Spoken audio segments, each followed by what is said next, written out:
সকালবেলা গ্রামের মাঠে রোদটা নরম আর সোনালি। পাখিরা টুইক টুইক করে গান গাইছে। ছোট্ট ছেলেটি রাফি বাবার সঙ্গে মাঠে এসেছে। বাবা বললেন, রাফি, আজ আমরা গরু আর ছাগলগুলোকে মাঠে চড়াতে এনেছি। খেয়াল রেখো যেন ওরা দূরে না যায়। রাফি খুশি হয়ে বলল, আচ্ছা বাবা, আমি তাদের দেখব আর পাখিদের সাথেও খেলব। গরু শ্যামলী শান্তভাবে ঘাস খাচ্ছিল। ছাগলগুলো মজার মজার ভঙ্গিতে লাফাচ্ছিল। রাফি কাছে গিয়ে বলল, তোমরা কত মজা করো, আমিও তোমাদের মতো দৌড়াব। হঠাৎই রাফি দৌড় শুরু করল। ছাগলগুলো পিছন পিছন দৌড়াতে লাগল।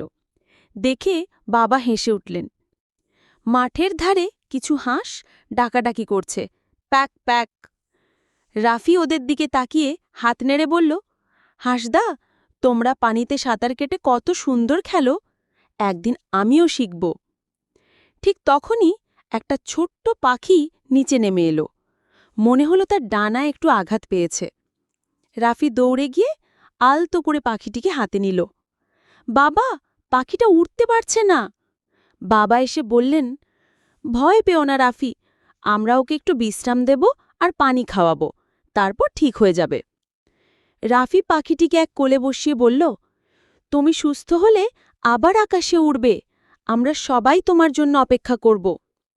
এই দেখে গরু শ্যামলী নরম গলায় হুঁ করে ডাক দিল, যেন সেও সাহায্যের প্রতিশ্রুতি দিল। ছাগলগুলো লাফাতে লাফাতে খুশি হয়ে আওয়াজ করল। মাঠ যেন একেবারে বন্ধুদের মিলন মেলা হয়ে গেল। বাবা বললেন, রাফি, দেখছ, মানুষ হোক বা প্রাণী, সবাই মিলে যদি একে অপরকে সাহায্য করি তবেই জীবনটা আনন্দে ভরে ওঠে। রাফি মাথা নেড়ে হেসে বলল, ঠিকই বলেছ বাবা, মাঠের সবাই আমার বন্ধু। কিছুক্ষণ পর পাখিটি ডানা ঝাপটাতে লাগল। রাফি হাত উঁচু করে দিল, আর মুহূর্তেই পাখিটি আকাশে উড়ে গেল।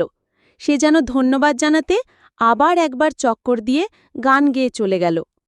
রাফি খুশিতে লাফিয়ে উঠল, বাবা, আমি সফল হয়েছি, আমি আজ প্রাণীর বন্ধু।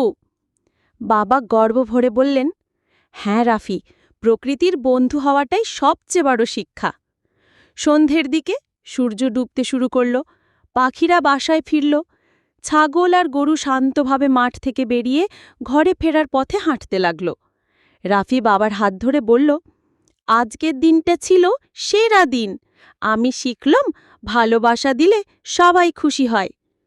মাঠের বাতাসে তখনও ভেসে আসছে হাসি আর বন্ধুত্বের গান। নৈতিক শিক্ষা, প্রকৃতিকে ভালোবাসো, প্রাণীদের যত্ন করো,